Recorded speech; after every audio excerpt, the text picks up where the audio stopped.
நாம் அறிவு கொடுக்கிறோம், சீர்திருத்த கருத்துக்களை சொல்லுகிறோம். நாங்கள் அந்த நாட்டிலே எங்களுக்கு வேறொரு வேலையும் இல்லை, மக்களை திருத்துகிறோம், அவ்வளவுதான்.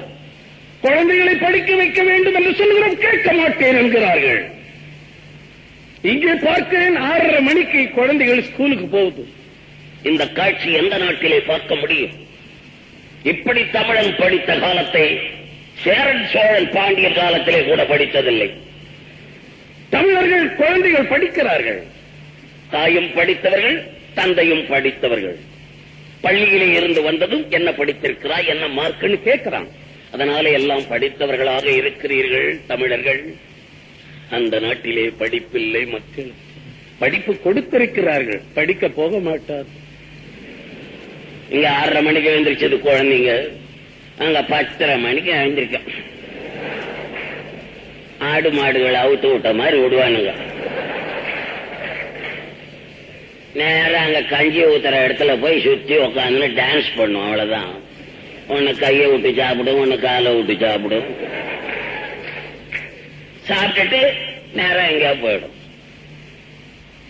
சினிமாவுக்கு போயிடும். சின்ன வயசுல சினிமா இதான் ஒரு படம் போச்சு அந்த நாடு.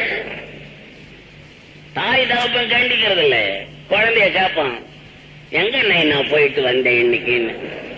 கொஞ்சம் குழந்தைய பிடிச்சிக்கணும், இந்த கோச்சி பிள்ளா மாதிரி ஒரு குழந்தைய பிடிச்சுக்கிட்டு கொஞ்சம் எங்க நான் போனேன், நான் இன்னைக்கு பள்ளிக்கூடம் போல நைனா, சினிமாவுக்கு போனேன் நைனா.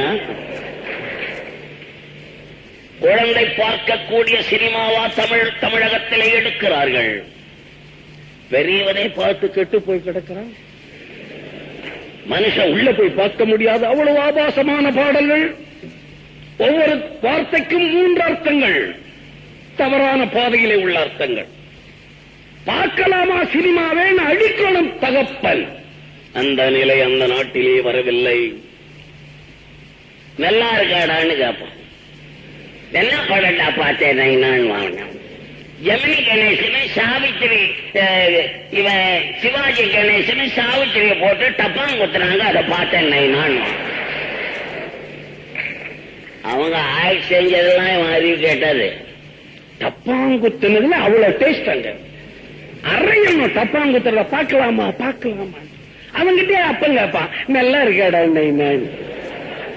அவன் நல்லா இருக்கணும். அப்ப நீ வீட்டுல தூங்கு, நானும் ஓத்தாலும் 2வது ஷோவுக்கு போறோம், இவன் போவான்.